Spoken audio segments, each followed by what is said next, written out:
Durant el màster vaig fer pràctiques en una empresa d'Anvers, Strada Partners, a Bèlgica, que és on visc, i després de les pràctiques em van oferir quedar-me i és on segueixo treballant ara, avui en dia.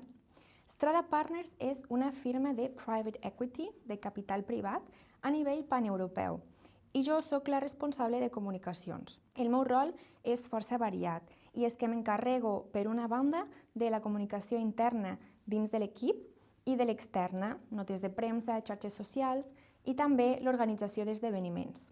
A més, també realitzo l'onboarding de noves incorporacions dins de l'equip. Així que, com podeu veure, és un rol molt transversal on la comunicació és un element clau en tots els sentits. El màster a mi m'ha ajudat molt, sobretot en dues coses.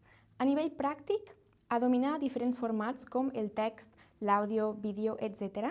I a nivell més conceptual, m'ha ajudat a entendre l'impacte de la comunicació digital en la interculturalitat i també la mediació lingüística, que al final, en un entorn internacional com és el meu avui en dia, és clau.